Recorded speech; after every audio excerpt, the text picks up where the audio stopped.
Hello and नमस्कार दोस्तों। एक तरफ यूएसए अपनी कंपनियों को ऑर्डर दे रहा है कि जो उसकी बहुत ही इम्पोर्टेंट न्यूक्लियर टेक्नोलॉजी है उसको इंडिया को ट्रांसफ़र करे, और वहीं एक तरफ हमारे देश पर वो सबसे ज़्यादा टैरिफ लगा के बैठा है। सो एक्चुअली चल क्या रहा है यूएसए के माइंड में आज, इसकी को लेकर के बहुत बड़ा इम्पोर्टेंट डेवलपमेंट सामने आया है। उसको जानेंगे बहुत ही आसान भाषा में, लेकिन उससे पहले दोस्तों, अगर आपको डिफेंस, जियोपॉलिटिक्स और स्पेस में इंटरेस्ट है तो आप इस चैनल को सब्सक्राइब कर सकते हैं। वीडियो को लाइक करना बिल्कुल मत भूलना। तो चलो वीडियो को स्टार्ट करते हैं। एक्चुअली दोस्तों, अमेरिका में हर साल एक लॉ पास होता है जिसे नेशनल डिफेंस ऑथराइजेशन एक्ट यानी NDAA कहा जाता है, और यही एक्ट 2026 के लिए भी पारित हुआ। और यहाँ पर इंडिया को क्लियरली मेंशन किया गया और इंडो पैसिफिक रीजन में यूएस और इंडिया स्ट्रेटेजिक पार्टनरशिप को प्रायोरिटी दी गई। इसी लॉ में क्वाड यानी इंडिया, यूएस, जापान और ऑस्ट्रेलिया को रीजनल सिक्योरिटी कोर प्लेटफॉर्म बनाया गया। सो थोड़ा एग्जाम्पल से समझिए।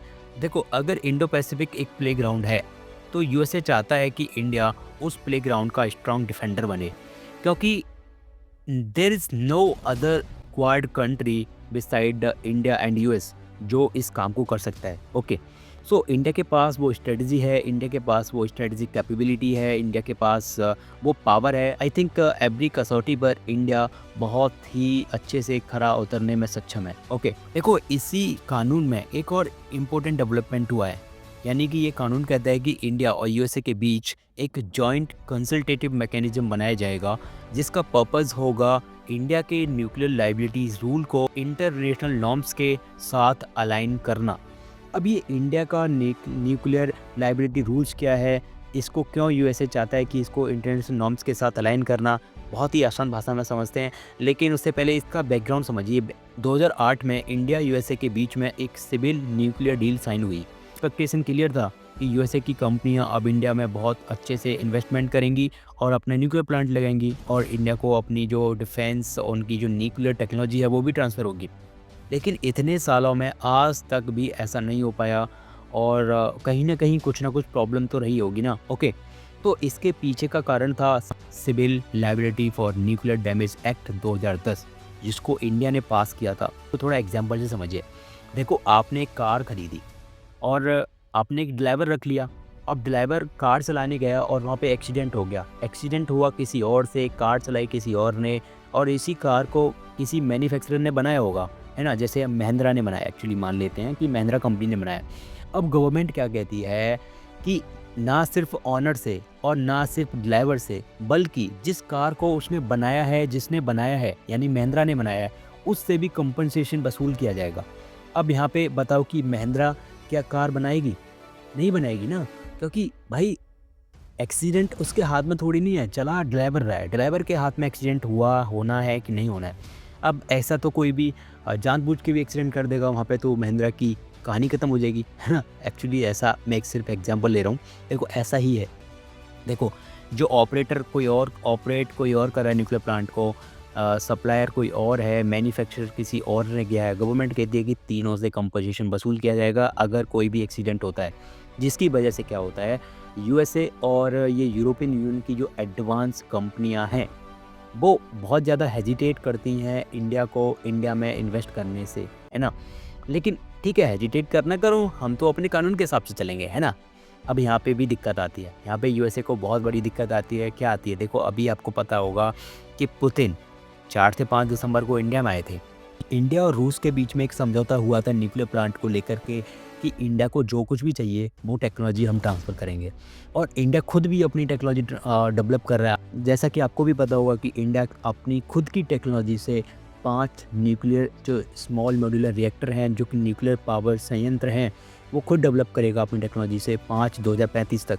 और तो क्या यूएसए की कंपनियों को यहाँ पे बहुत ज़्यादा खतरा हो रहा था। क्यों खतरा हो रहा था? देखो, हमारा एक एम्बिशियस टारगेट है कि हम 2047 तक, जब हम आज़ादी के 100 वर्ष मना रहे होंगे, तब इंडिया न्यूक्लियर एनर्जी से लगभग 100 गीगावाट बिजली प्रोड्यूस करेगा, जिसके लिए आपको पता है कि हमको बहुत बड़ी मात्रा में स्मॉल मॉड्यूलर रिएक्टर चाहिए होते हैं, है ना। तो यहाँ पे अब यूएसए को लग रहा था कि अब जो इसका प्रॉफिट है पूरा, इसको रूस ले लेगा या फिर इंडिया खुद ले लेगा, हमारी कंपनियों को यहाँ पे कुछ नहीं मिलेगा। जिसके लिए यूएसए ने अपनी कंपनियों को ऑर्डर दिया है कि इंडिया को जो न्यूक्लियर टेक्नोलॉजी है उसको ट्रांसफ़र करो, ताकि और इसके साथ साथ ही अब वो इंडिया पर प्रेशर डाल रहा है कि इंडिया जो अपना जो लॉ है उसको थोड़ा सॉफ्ट करे। अब अब इसके लिए इंडिया ने थोड़ा जो रूल्स हैं अपने सॉफ्ट भी करे हैं, क्योंकि हमारी जो इकोनॉमी है यानी हमारी फ्यूचर मैन्युफैक्चरिंग के लिए भी ये बेहद इम्पोर्टेंट है। देखो यहाँ पे इंडिया ने एक लिमिट रख दी है। इंडिया ने लिमिट रखी है कि 3000 करोड़ रुपए तक की एक लिमिट होगी, यानी कि अगर कोई एक्सीडेंट होगा तो 3000 करोड़ तक की आपकी लिमिट होगी, उससे ऊपर जो भी कुछ होगा वो गवर्नमेंट झेलेगी। 3000 करोड़ तक की लायबिलिटी कंपनियों की होगी। तो जिसको लेकर के जो कंपनियां हैं एकदम बहुत ज़्यादा खुश हो गई हैं, क्योंकि एक लिमिटेड लायबिलिटी है और उन कंपनियों के लिए it is very less amount है, बहुत ही कम अमाउंट है। और जो हमारे एक्सपर्ट हैं, जो स्ट्रेटजिक एक्सपर्ट हैं, वो भी बोल रहे हैं कि it is very less amount यार। अगर कोई भी एक्सीडेंट होता है ना actual, so it is very very less amount. यहाँ पे गवर्नमेंट को थोड़ा और अमाउंट इंक्रीज़ करना चाहिए, लेकिन गवर्नमेंट को भी पता है यार, हमको सबको पता है, जो हमारे एक्सपर्ट लोग हैं सबको पता है कि यार इंडिया को न्यूक्लियर एनर्जी में सेल्फ रिलायंट होना है, तो हमको ये सब काम करना पड़ेगा, हमको रिस्क भी लेना पड़ेगा। तो यहाँ पर जो डेवलपमेंट था बस यही था कि यूएसए ने अपनी कंपनियों को ऑर्डर दे दिया कि इंडिया को टेक्नोलॉजी ट्रांसफ़र किया जाए, ताकि रूस पूरा प्रॉफिट ना ले जाए, है ना। तो ऐसा मत समझना कि यूएसए हम पर दया दिखा रहा है, यूएसए हम पर ये कर रहा है। लेकिन देखो क्लियरली मैं आपको बताऊँ, यूएसए की इससे पहले एक नेशनल स्ट्रेटेजिक रिपोर्ट भी आई थी, जो कि वो हर 4 साल में निकालते हैं। उसमें भी इंडिया को एक बहुत ही इंडो पैसिफिक का बहुत ही इंपॉर्टेंट पिलर बताया गया था, क्वाड को भी इम्पोर्टेंस दी गई थी।